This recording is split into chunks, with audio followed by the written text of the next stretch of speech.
Hard Hat's all about showing up to play hard, doing what it takes to win. If you want to cement legacy, win another. He's your third center. You don't want to pump him up too much, but it's hard not to. This is maybe the most I've ever agreed with you.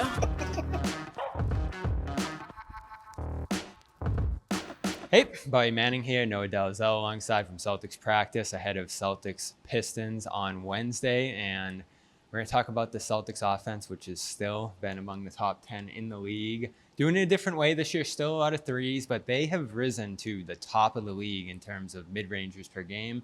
About the middle of the pack last year. Definitely more of a three-point oriented attack in years past under Joe Mazzulla.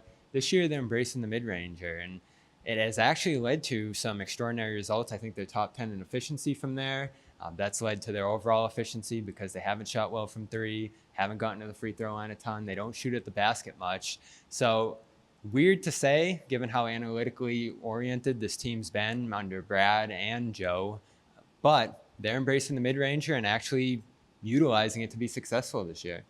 Yeah, and I wrote a story specifically about Jaylen, but also about the kind of the nuance around the analytics, which you can find on Celtics blog. But Jaylen Brown has been the best high-volume mid-range shooter so far this season. He's around 52% on the season and taking 5.8 attempts a night, which is more than double what he took last year.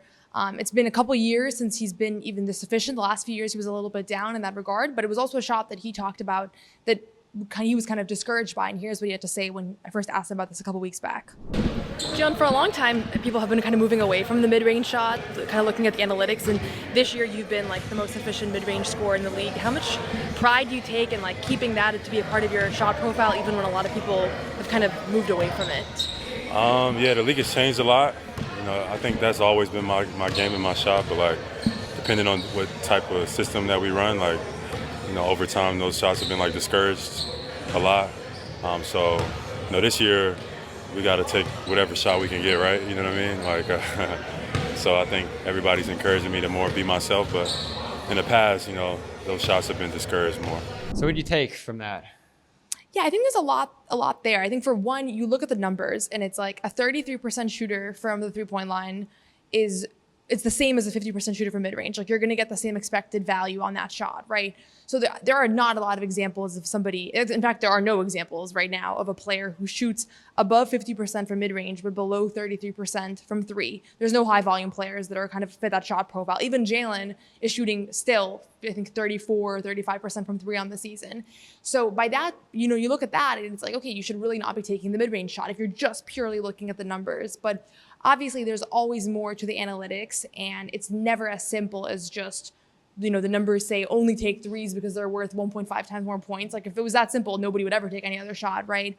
And so I think when I started looking at it, and I've asked a lot of opposing teams' coaches about this as well, Jordy Fernandez, Jamal Mosley, several others, who basically reflected on the idea that there's limits and nuance to the analytics. And in particular, when you look at clutch time moments, so many times the biggest shots are mid-range shots, right? You look at Tyrese Halliburton's game winner in game one of the finals last year. You look at Jaylen Brown's big shot in game 3 versus the Mavericks in the finals. Like those are mid-range shots because NBA defenses are trained to give up that shot, right? They're trained to take away the layup, take away the three ball, and now that's what's open. And so is it still the worst shot if it's the open shot, right? Like there's so many layers to it. And it's been really fascinating because this year, like you said, it's been a big part of the Celtics' success is their ability to score in the mid-range, and in particular, Jaylen Brown's, who is kind of having like a renaissance moment with that look. Well, this has been the debate on the show here is it sustainable? Because obviously they're shooting above what you would probably expect them to, given how difficult these looks are. And they have been difficult for Brown. He's talked about that too, that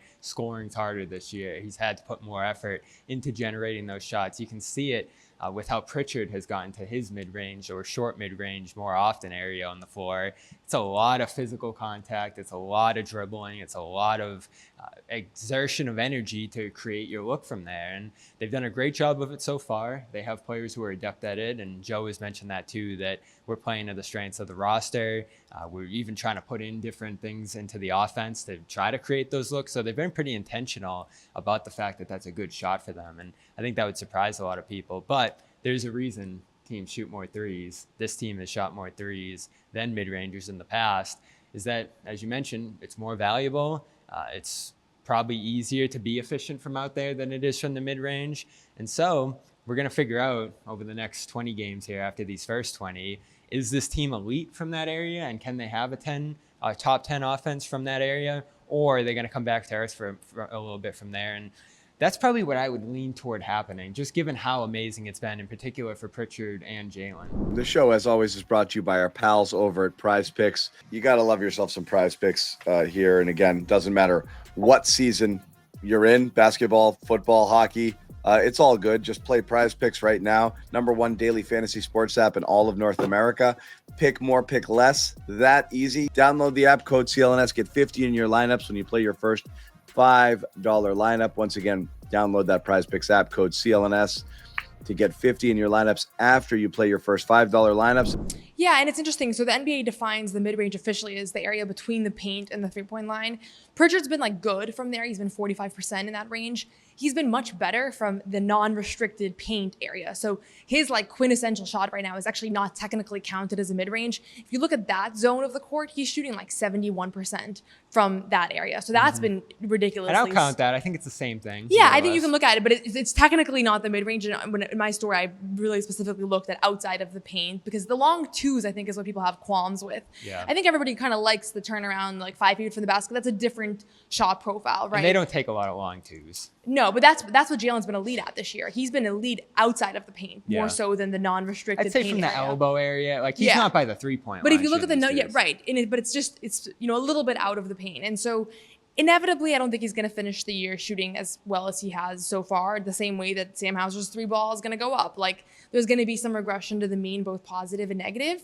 But at the same time, I think what you'll find is that how much more comfortable is Jaylen operating in the offense? How much, if teams now are going into the games knowing that, he's attempting almost 6 mid-range shots per game and he's shooting them at a really high clip, how does that change the way they guard him, right? Does that open up driving lanes? Does that open up free throw opportunities? That's kind of where, to me, the story goes. And so, even if it declines a little bit, what has that done for his confidence, for his flow? That's kind of what he's talked about. And it's interesting because you look at somebody like Jason Tatum. I was really surprised when I dove into the numbers. Tatum shot 34% from 3 last year, 35%, and he shot 39% from mid-range shots. So as much as it wasn't the best 3-point shooting season for him, and I know a lot of times fans get frustrated about okay, why is he shooting so many threes? It was a much better shot statistically for him than the mid-range, right? So it depends on the player. I'm not of the mind that everybody should be chucking mid-range shots and cutting away the 3-point shot, because obviously we know the numbers don't back that up. But I think in this particular case, where it's so important that Jaylen is finding a flow offensively because he's shouldering such a big load of the offense with such a high usage rate, it's been a good thing for him to go to. And I'm sure the 3-point shot's going to fall for other guys like Peyton, Derek. Those guys are going to find more of a rhythm. But right now, it's a big reason why this team's offense has stayed afloat despite having a lot of deficiencies. Yeah, and despite getting close to the basket, he's not generating a ton of free throws. His team still can't get there, so the mid-range uptick hasn't helped them in that sense. They're going to need more of that as the year goes on here. I don't think they can lose that free throw battle every single night, especially at the rate that they're fouling at the moment.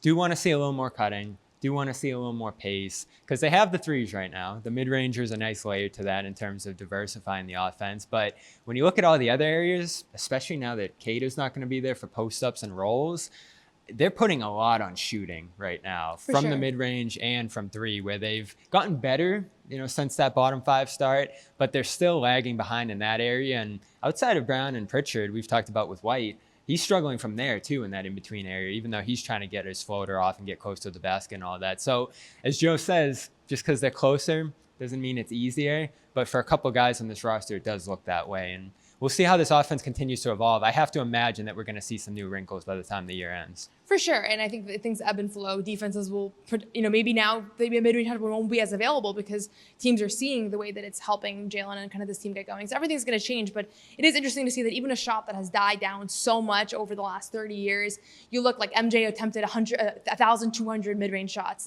30 years ago. That was a normal shot profile. Now there's only 3 players in the entire NBA last year that attempted more than 300. So it's way gone down. 3-point shots obviously on the rise, but there's still a role for this shot to play, and I think you're seeing that role a little bit this season. And it's credit to Joe's flexibility that they're willing to do that, because it does play to Jaylen's strength, Pritchard's strength.